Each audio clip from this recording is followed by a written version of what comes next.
Hi, everybody. So today we have David Creer on the show. He is the global head of blockchain at GFT, and he has had a very interesting career, and he currently lives in Spain now and works on the Spanish office.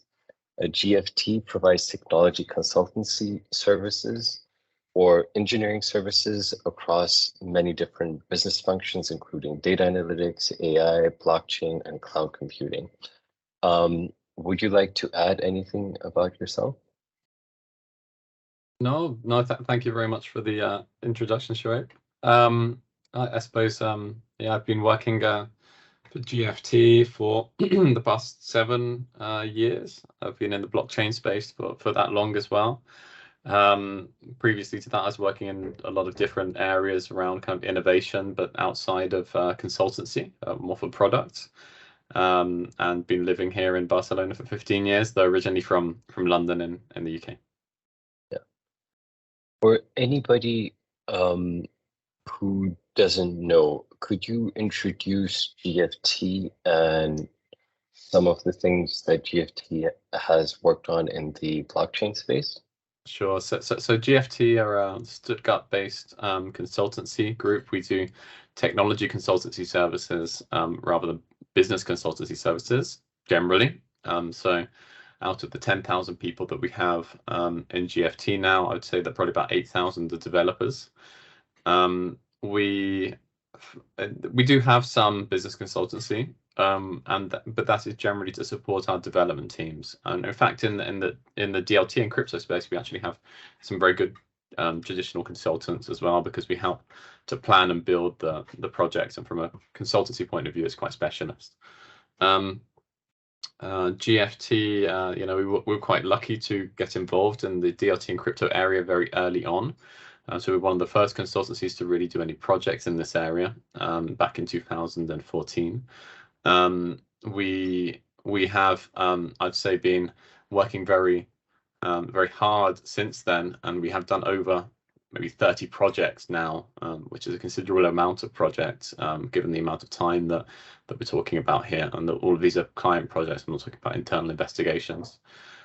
We've worked on numerous different types of projects, so lots of different use cases and lots of different types of technology as well. So we're quite different from some of our competitors in the fact that we haven't just stuck with one technology and become experts in that. We actually have a good way of being able to look around different technologies and see which ones fit different projects as well.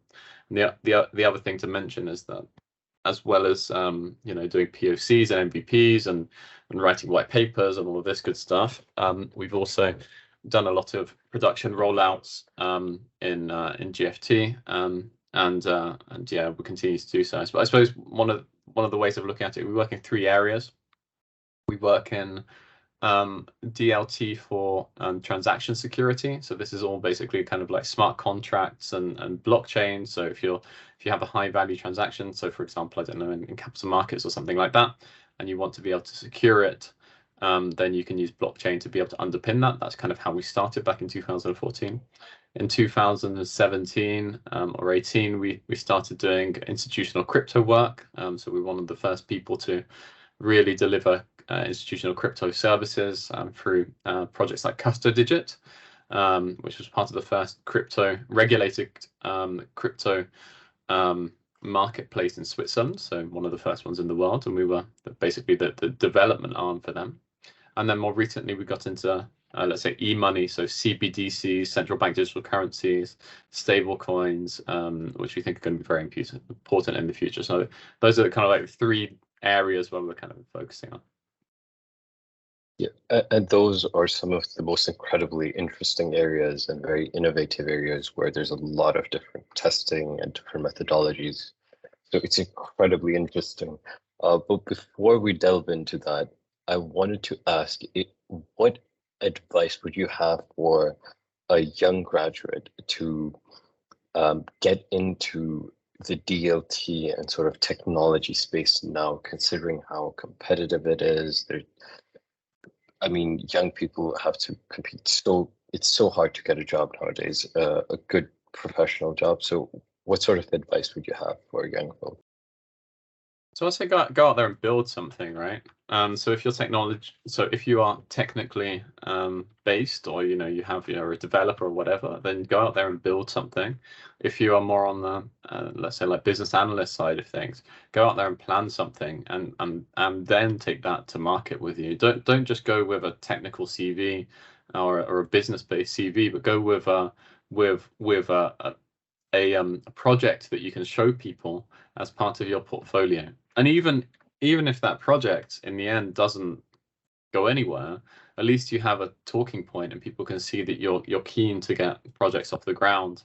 And that really helps, right? I mean, I think that the amount of interviews that I've done, the people that have been most successful are people that have worked in the area before, regardless of whether they've actually had like project experience in production. If they've actually had some kind of project experience and that they've done themselves, and that's a good start, right? So I'd say that's a big thing. The other thing is try and use all of the research tools available to you. There's lots and lots of online training available for all of these technologies. The vast majority of them are free. So try and look at as much of them as possible before you hit the market, and do a little bit of research about what technologies the companies are that you're going to see. So if you're going to see a particular, I don't know, bank or whatever it is, or even consultancy group like GFT, and you can see that they're using more Hyperledger Fabric or Corda or whatever it is, or maybe they're doing crypto, you need to look at some of the crypto custody providers and swat up on that particular area. Try not to be too generalist, try to look at something and kind of get in-depth knowledge of that if you can. Makes a lot of sense. A lot of sense, yeah.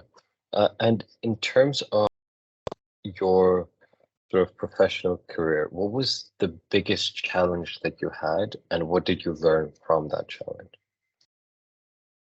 So I think for me that the biggest challenge that I had was that when I started to be, let's say, like the person leading the blockchain and DLT area, is that there wasn't any kind of road paved for me already. So it was a completely new area where GFT had done a little bit of work, but there was no, let's say, I don't know, strategy or anything like that, or any kind of guidelines as to which direction it would go in, or even any kind of security about whether in fact the technology would take off in the end, whether people would adopt it at a large scale, whether it really made sense to even invest my time into doing that. I mean, at that point in time, I was an innovation consultant, right? So, technical innovation consultant. So I was looking at AI, I was looking at blockchain, I was looking at cloud, I was looking at big data, all of these things. And I decided that at that point in time, I wanted to, really go for the blockchain thing, because I thought that there was something there and there was a need for someone who really specialized in that, because most people in the company at that point in time didn't really understand it fully.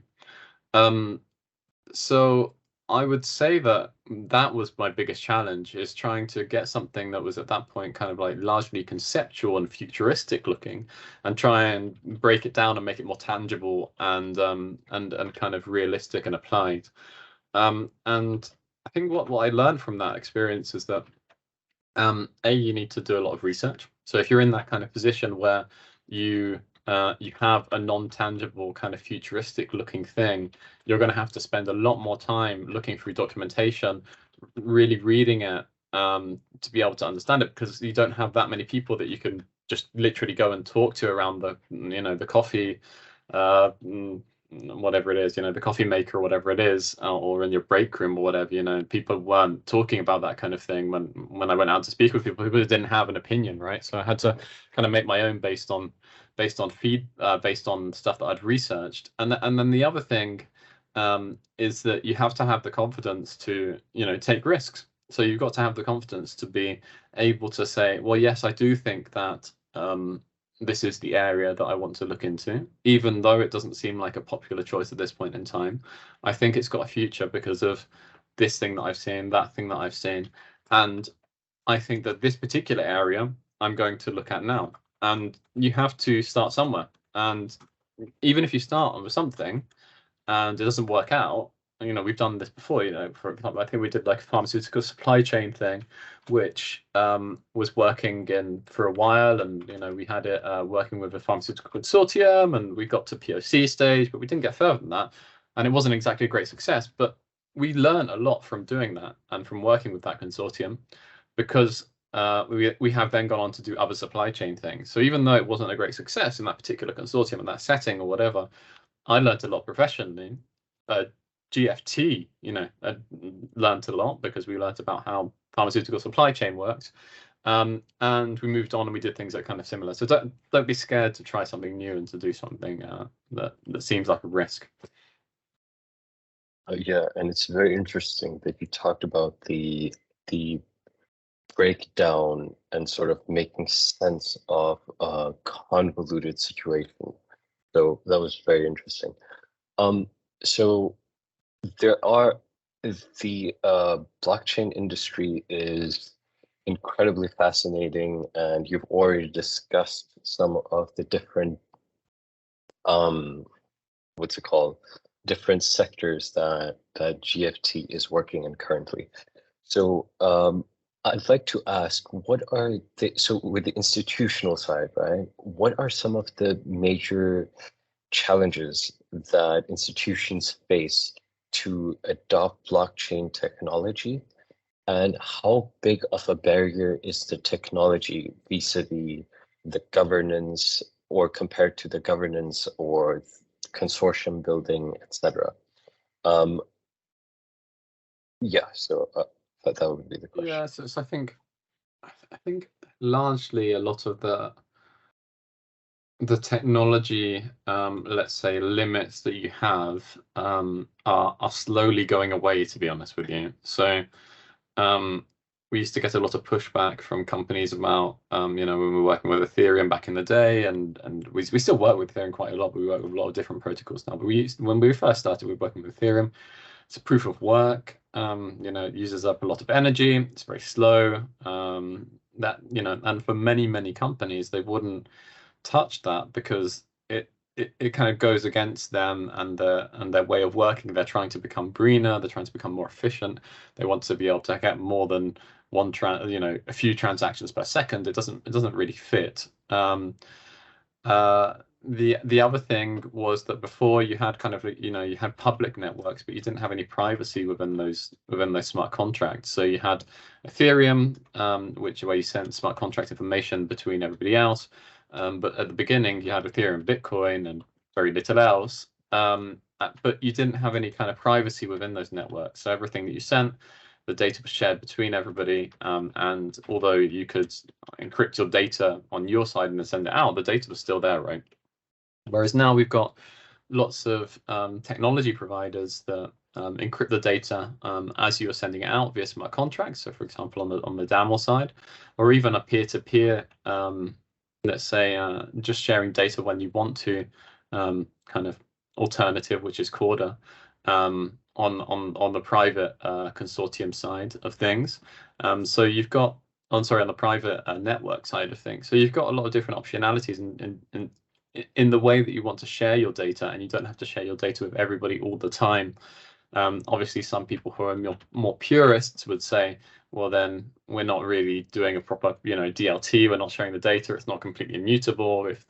If somebody takes that down, then it's not there on the chain in the kind of general, you know, internet computer type of things. But for certain use cases, and especially in financial services, for example, where you can't take data out of a certain country, that's the only way forward. People couldn't do it in the more kind of traditional DLT public way, right? So I think that those have been the kind of key points. I think the other thing is about the amount of transactions per second not fitting certain use cases. So if you have, for example, a use case where you're doing high frequency trading, or maybe you have like IoT devices, hundreds of thousands of IoT devices or millions of IoT devices spread around a country, and you want to, you know, have, you know, millions and millions of transactions per second, That's not going to work, unfortunately. That's not going to fit. Even the most scalable blockchain at this point in time can't do millions of transactions per second. There are very few technologies that can actually perform millions of transactions per second, and blockchain is not designed to be, let's say, like high performance. It's designed to be robust. It's designed to be immutable. It's designed to be programmable, but it's not designed to just process lots and lots and lots and lots and lots of data. Maybe in the future it will become like that, but even the fastest thing, blockchains. I don't want to get into the discussion about which is the fastest because it changes all the time, right? But even the fastest blockchains are they're not designed for this kind of thing, right? So that's just one thing, and that's still an issue, but it's only an issue in a certain set of use cases, to be honest with you. And now even medium frequency trading use cases or any kind of supply chain use case or anything like that is generally okay now. Sorry, and you also asked me about whether, so I just realized now, you also asked me about whether consortium building and let's say all of the governance side of things is more of a technical challenge than more of a challenge than the technical side of things. Yeah, definitely, that's always been the case. The thing is that you have a certain hesitance, I think, to build networks, right? So there are some organizations that already work in networks. So for example, you have couriers and shippers and all of these kinds of things. They already have a network because the courier sends to the shipper, who sends to the provider, who sends to the shipping network. This is already an existing network, right? But you don't necessarily have horizontal connections between all of the couriers, for example. So, DHL will work with this shipper. That shipper might work with lots of different other distribution companies, but DHL won't necessarily work with all of the different distribution companies, right? And you get that also a little bit in the financial services as well, right? So you have a network where you have maybe an exchange, a clearinghouse, maybe connected to that exchange, and then you have the investment banks. And the investment banks are actually connected to that exchange, but they're also connected to a lot of different exchanges. And the exchanges have these networks, but you don't really have like a network where you have like all of the exchanges and all the banks. That's really difficult to be able to get off the ground. And even if you want to create, let's say, a consortium of, 10 banks, and banks are actually pretty good at kind of setting up consortiums. They're quite used to working together because they've worked together in the kind of global custodian, sub-custodian model anyway, because that's the way that kind of money works, right? Even big banks, the global custodians can't be everywhere all the time. They need to work with smaller banks to be able to process their payments and funds, right? So they have this kind of connections to lots of banks all over the place to be able to process funds. But even banks, which generally have a bit more of a kind of natural network, it's quite difficult to set up a consortium because of all the paperwork that you need to be able to get. So, data is shared between one bank and another. We need to kind of go public with this thing. So we need to get the sign off from some kind of marketing person. We need to get the approval from this person. The technology needs to be approved by the onboarding people for the bank.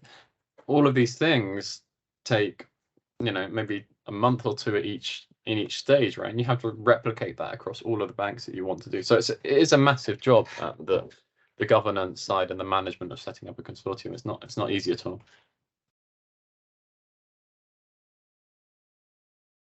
That was incredibly interesting, especially when it came to the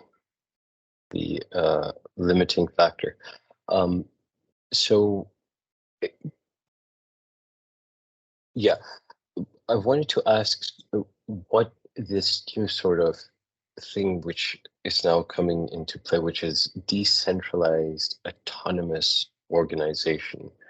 What is meant by that, and could you give an example of what that is and what they're meant to do? Or yeah, so a decentral autonomous organization, or a DAO, as most people call it, is a selection of people that connect to a particular smart contract to be able to make decisions around something, and that's what it is, right? The very base of it is that, okay. There are various different ways that can be applied. So that could be applied for investment, and that's the kind of, the Ethereum DAO, the famous Ethereum DAO that back in 2017 lost a lot of money because it was hacked. That's what it was. It was basically like a way of deciding what they should invest in via people basically calling a smart contract to say, yes, I do vote on investing in this particular thing, or I don't vote on investing in this particular thing. It could be used, though, for decentralized governance, for example. So we do vote for this particular action to be taken. We do vote for this particular thing to happen. And it could be used for other things, like, for example, I don't know, insurance use cases, right? And you have like, don't know, do you want to raise the interest rates of whatever? Do you want to be able to create a DAO where you have, like insurance pools of decentralized cash for paying out insurance, and you have this kind of idea of decentralized insurance? You could use a DAO to be able to protect that money, and then use the governance side of things to be able to say, yes, I do want to free up the money to be able to pay this claim or that claim or whatever. So there's a lot of different applications. I think people see DAOs generally as being connected to investment because that's the first DAOs were definitely about that. But I don't now really, I think, it's gone beyond that, and people are thinking about them more generally. That is very interesting. And I remember in the previous answer you talked about blockchain not necessarily being built for being scalable. I think one of the things it's meant to be is trustless, right? It's meant to be that you trust the technology, and that was kind of why they had all of this extra protocols, etc., to prove that everything is working correctly. Is that correct? And so you trust that the technology is ensuring that there's nothing wrong going on, or is that a correct concept? So a very, a very base level, someone has to sign the transaction. So whether that's via like a validator node, or that's via some kind of consensus mechanism to be able to therefore mine and sign that transaction. Someone's got to sign the transaction. So and that's a fairly complicated process depending on the protocol. And there's different protocols that have different consensus mechanisms to be able to decide who gets to sign the transaction and whether it's signed at all. But the general thing is you either have to vote. So if you're using something like Byzantine fault tolerance, you have to kind of like vote, which is what a lot of the private permission blockchains use, or you have to do some kind of puzzle or something with proof of work, where you own a certain amount of the funds through proof of stake, or you have to have a certain amount of hard drive on your local disk, which is a proof of, what is it, proof of storage, I think it is. So, and there's a lot of different variations of this, and in fact some of these variations to decide whether a transaction should be allowed on here actually predate blockchain itself, like Raft, for example. Raft is a consensus mechanism that people are using in computer science since the late 80s, that has been applied to blockchain to be able to decide whether a group of people should basically approve the transaction or not, right? And it's a complicated procedure, but it works because it's a consensus protocol, right? So yeah, so I suppose that's it's complicated, but it also defends the people that are using the system. So it makes sure that only transactions which are valid and are not issued by bad actors, which is what you want to try and avoid, can actually go through. And when they do go through, there's no, let's say, there's no doubt that the transaction is different from when it was before, because of the fact that it's signed by validator or the validating node or whatever it is, and then it goes on Merkle tree, and it's immutable, right? So you can rehash it, and it's going to be the same as what it was before, right? So that whole process takes a while, and that's the reason that that you have issues with scale. Yeah, makes a lot of sense. And what are your thoughts on cryptocurrency? Do you think cryptocurrencies have value? Or do fiat currencies have value, or gold? Now, this is very sort of a qualitative question, but what is your opinion on this? So cryptocurrencies, right, started off as being kind of the alternative currency for the future. The money for the internet. And there's a lot of Bitcoin maximalists that would say that in maybe 50 years, then that will be the case, right? That cryptocurrencies, Bitcoin especially, will be widely used as to be able to instead of traditional currencies, and that will mean that there's less friction, there's more independence. People can don't have to have such a dependency on banks or financial services institutions. I personally think that that's probably not going to happen anytime soon. I think the idea is interesting on a kind of, let's say, on an intellectual level. I'm not sure whether it will happen in the long term, to be honest with you. I think that also when people came up with that idea, there was really Bitcoin was the cryptocurrency. There weren't any other cryptocurrencies really available, right? And for that thing to work, then Bitcoin would need to be somewhat stable to use for payments, which is not really the case, because it's constantly being invested in. It goes up, it fluctuates, it goes down, because people are pumping and dumping, all of that kind of stuff, right? And you can't really work in a society where prices fluctuate too much. And obviously, fiat fluctuates too. So fiat doesn't stay still, interest rates go up, go down, and people would argue, especially some of the the more hardcore crypto people from that are in part of the being there from the beginning, would argue that crypto to a certain extent is more stable, because it's not just controlled by a central entity that can just change the price of it all of a sudden. It's controlled by market cap and need, right? But I don't think that you can have a currency that would be fluctuating in the way that cryptocurrencies currently are fluctuating, that would be therefore available for payment. I think that they've kind of turned into interesting investment options, to be honest with you, and most people see them as that at this point in time. I think that there are some people that are thinking about it, in the payment space in the long term, and why not?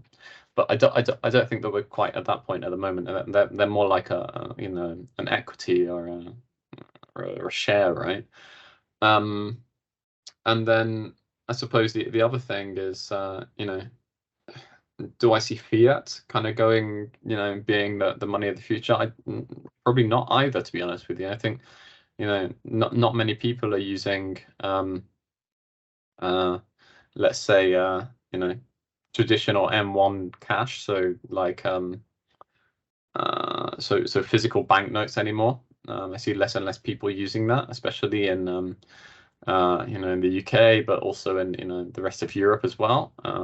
Things have changed a lot since COVID as well. So less and less places are accepting cash, more and more places are accepting digital payments. And I think that probably we're going to see digital euro and all of these kinds of things coming out and coming in strong to try and protect themselves against the rise of private cash as well, which is a potential problem for major economies. If, for example, I don't know, WhatsApp or Facebook or whatever launches a coin in the same way, or launches banking services in the same way that like WePay, for example, has done in China.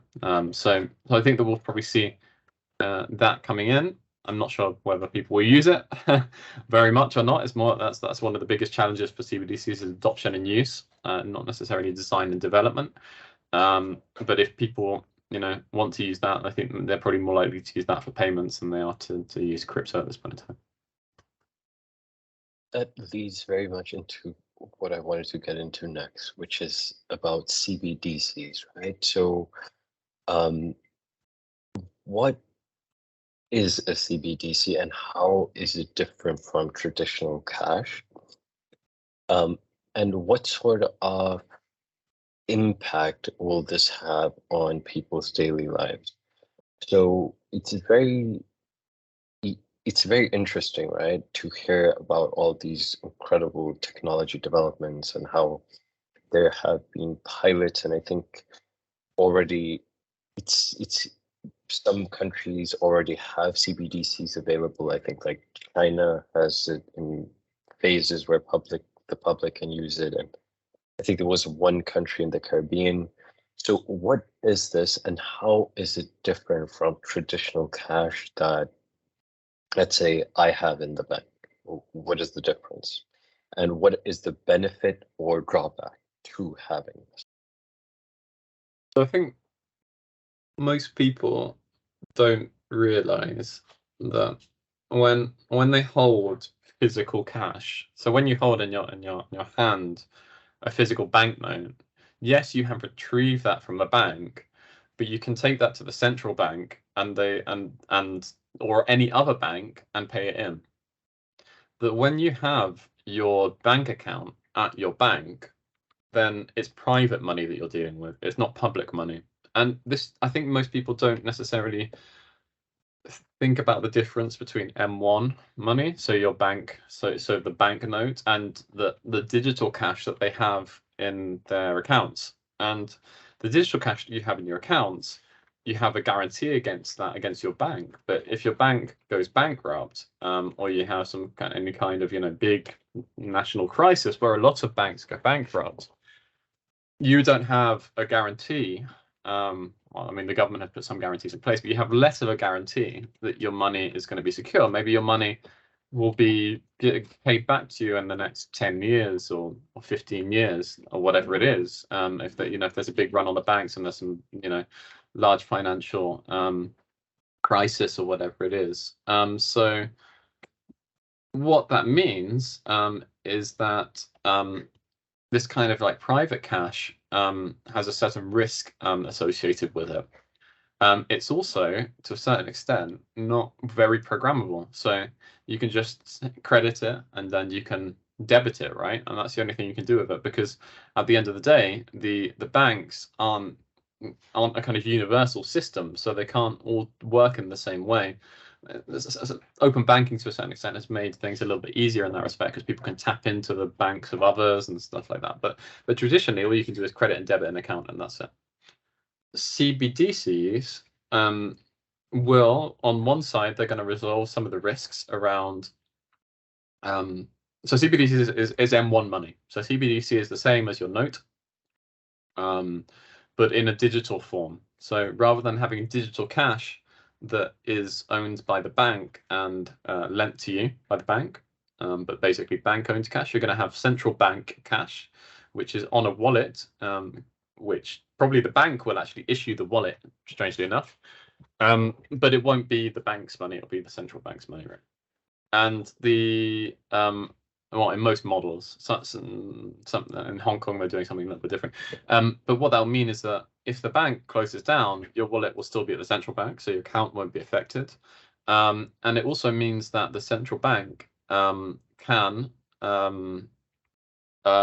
therefore do things with programmable money as well. So they can say either to the financial service providers, or they can provide some let's say, programmable money things themselves. So, for example, in China, you had some things around insurance. So for like health insurance, right? So with their hospitals, if their hospital staff put a sick day in because of the fact that they had got COVID and they were going to be off for I think it was a week or something like that, then they would get automatically paid the COVID insurance via the CBDCs that they were doing, because it was part of that automated payment system that was linked into their government IDs, linked into their to their central bank digital currency, etc., etc., etc. And you can think about that in many different ways. So this programmable money could be, obviously, it could be used for banking use cases, so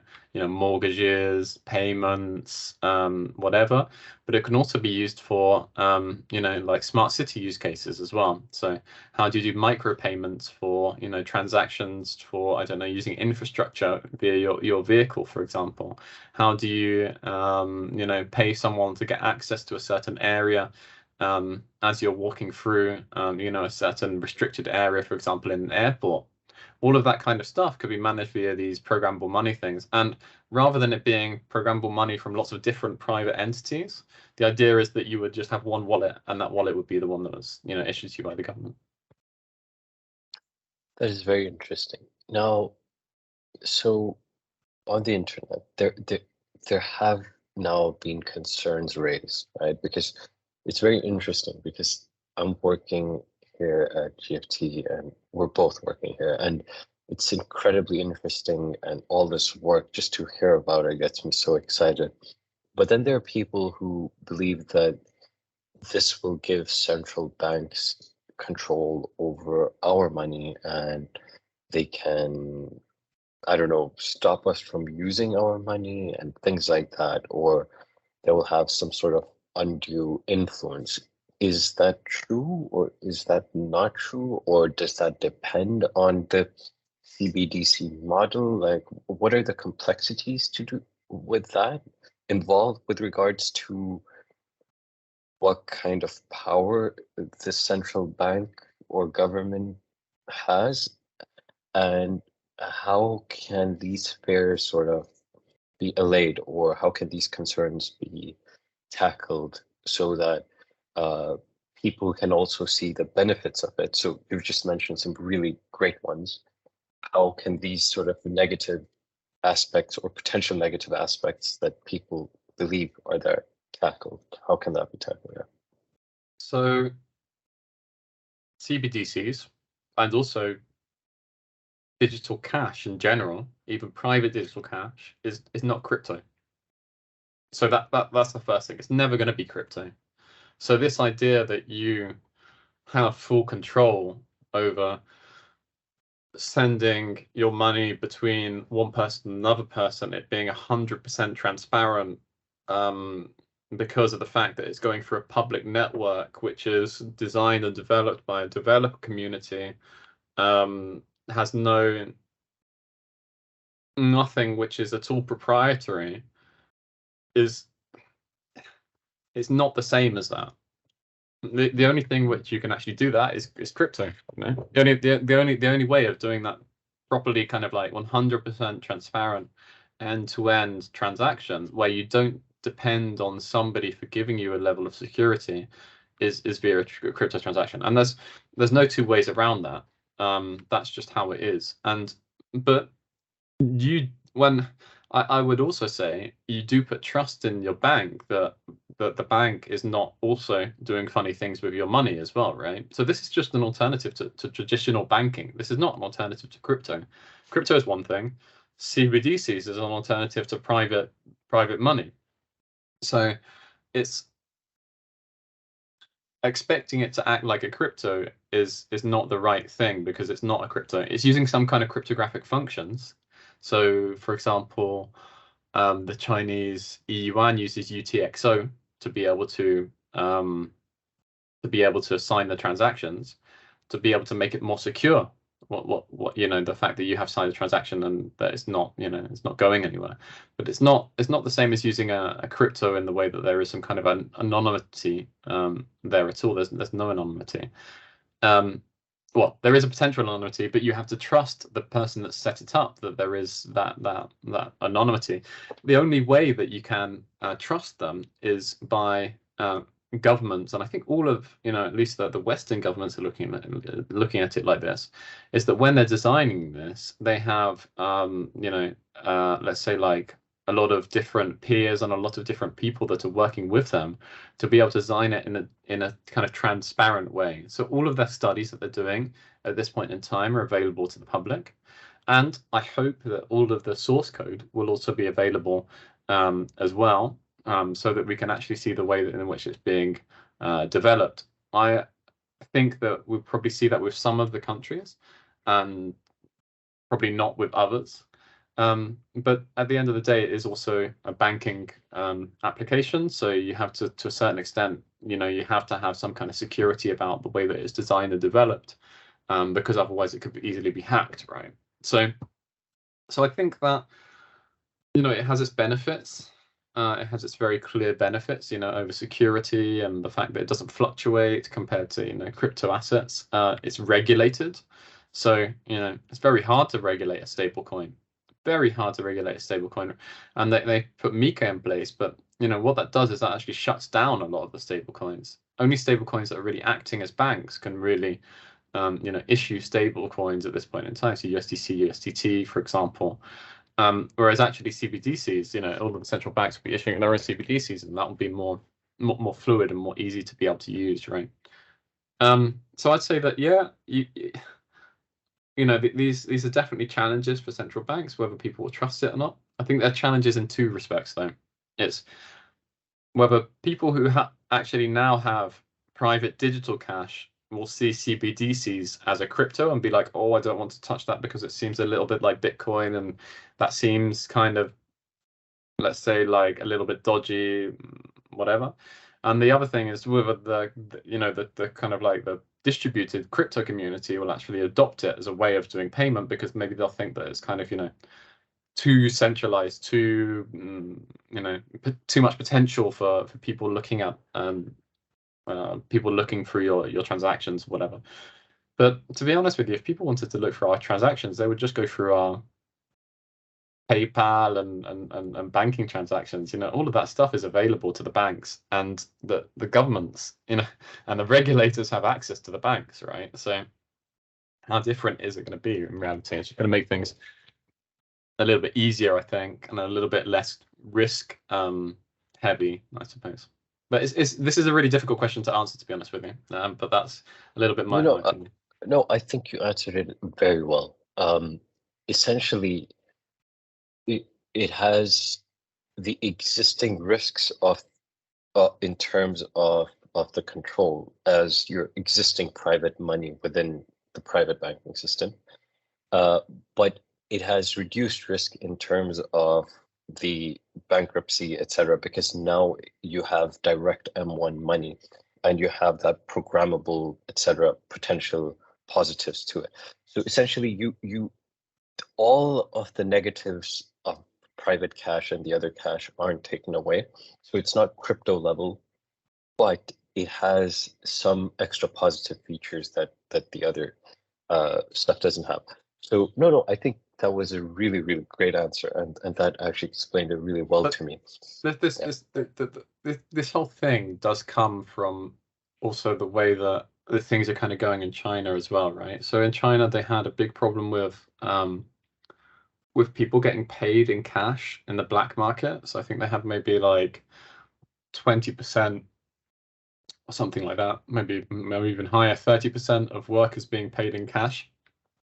And what that meant is that 20 or 30% of people were not paying taxes on their on their earnings. And one of the main drivers for the CBDC in China is going to be the fact that they want to try and bank the unbanked, but not because they want to give them bank accounts because it's easier to be able to use cash. It's because they want to be able to actually get the taxes from these people, right? I don't think that really applies to Europe and probably most places in the West, to be honest with you, because the vast majority of people actually earn their earn their kind of monthly thing directly into their account via direct debits or whatever it is. Everything is, we're using cards all over the place, so we're not in the same situation. But I think this kind of came from that area, this kind of worry about, how whether this is being used more to spy on how you're using your money rather than to be able to give you something new that will transform the way that you use money. And to be honest, I think a lot of it's not kind of spying when it's already in the terms and conditions for a lot of different payments that we're using. Probably, Yeah. I don't know, but probably a lot of them already have that in the agreements, which most people haven't read. For example, I haven't. So probably a lot of it is already being looked at. And potentially monetized, but I'm not saying it is or it's not, but I'm saying it potentially is already there in the contracts.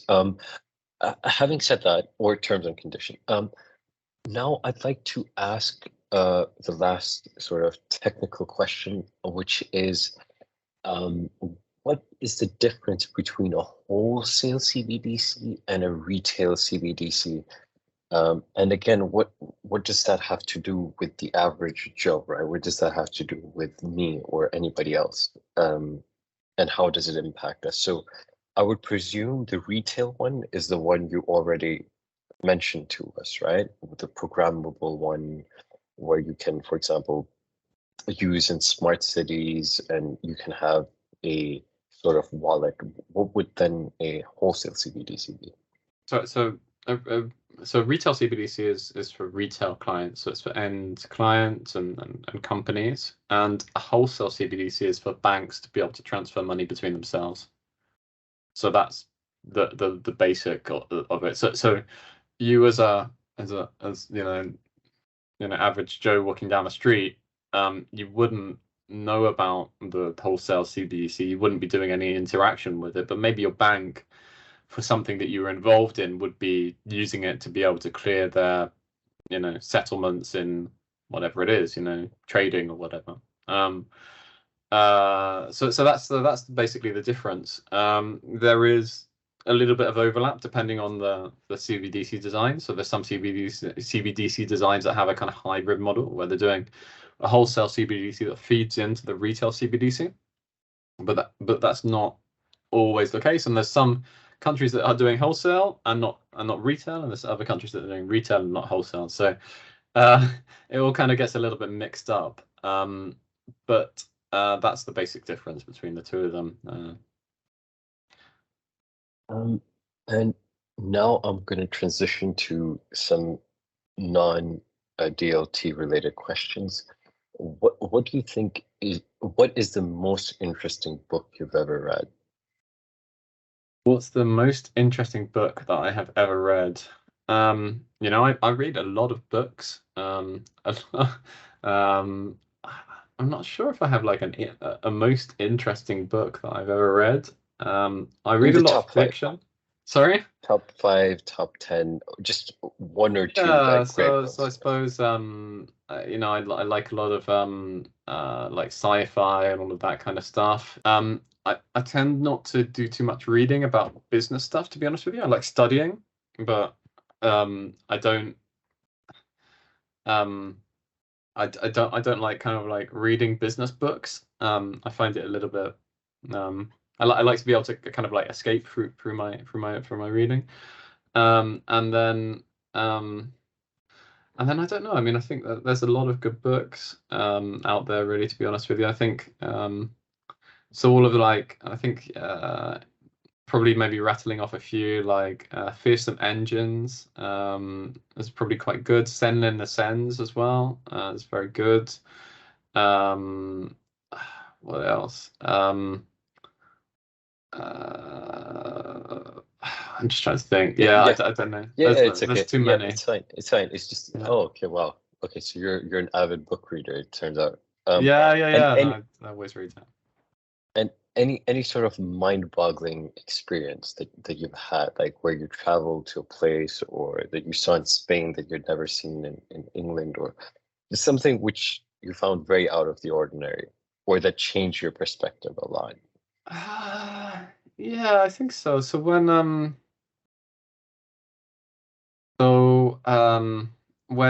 I suppose when I was traveling, I traveled a lot in my 20s and my early 20s, and I went to Beijing for the first time there. I had a friend who was living in Beijing, and I spent maybe about 3 months with him, and that really changed my perspective, because not only was it such a big city, um, that it was kind of like almost impossible to be able to navigate or see the whole of it. And that was really impressive, and I'd never seen anything like that before, because I'd never been to like Sao Paulo or some of the big cities in the States or anything like that. Um, but also the culture was very, very different. So in Europe, for example, people are very nice, they're polite, and they're very, outwardly, happy and glad to see you and all of that kind of stuff. But in Beijing and in China more generally, there was this whole thing about being overtly generous, regardless of whether you kind of could or it was possible for you, right? So if you met somebody and you spoke to them, and even if they didn't really have, let's say like a good income, or quite poor people, whatever, they would offer you lots and lots of things, right? So it'd be like, oh, come into my house, have food, come and have tea with me, all of this kind of stuff, because that's the way that people are, and people are, that's part of their culture, that's part of, or it was at that point in time. I'm pretty sure it still is, right? So that was very eye-opening for me, because I had done a lot of traveling before in Europe. I've been to the States a couple of times, and it's not that was the case for pretty much everybody that I met in China. And I've never been to a culture where literally the normal thing was just to be overtly generous. And if you don't, then you're kind of like, you're seen as being extremely rude, right? So, and that was really interesting for me. And I think there's a lot of Asian countries that are kind of quite similar to that in that respect. That was quite, that blew my mind. Wow, that's amazing. And actually, I used to hear that America used to be very similar, in the 50s, 60s, and 70s, that people would just, Yeah. invite you to your house, and so there's so many interesting stories about people who immigrated to the US in the 70s, and somebody would just literally let them stay at their house for weeks, Yeah. and you'd be shocked, like, wow, it's pretty insane. So very interesting. And I had a kind of similar experience in Jordan, where it was like people being nice on a completely other level. I'm like, wow, just met a guy for 5 minutes and he's like, let's go grab some tea. And you're like, wow, okay, interesting. Yeah. Um, and last question, I would like to ask you, what do you think is the purpose of life? Yeah, I think that's a very personal question.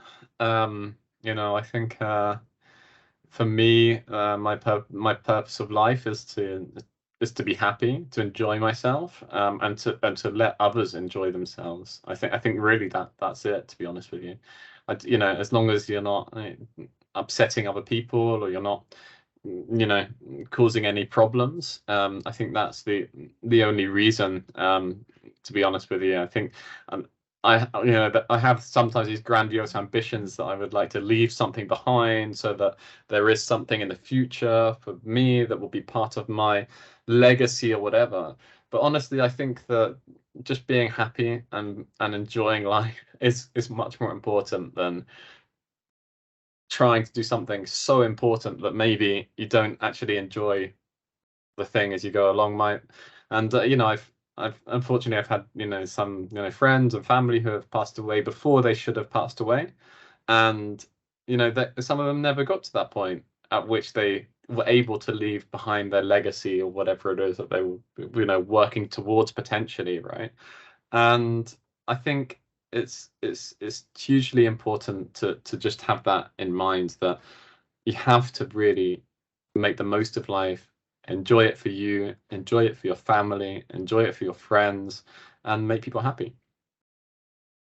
That's very interesting. Yeah. So make an impact, but remember to enjoy the ride as well. So don't just only focus on. So okay, that makes a lot of sense. So David, it was honestly fantastic having you on, and we talked about so many interesting different things, and I learned so much, and I really hope everybody who's going to watch this learned something great. So yeah, hopefully I'll see you again maybe sometime. Perfect. Thank you very much for having me, Jared. Thank you, Ben. Thank you. Bye-bye.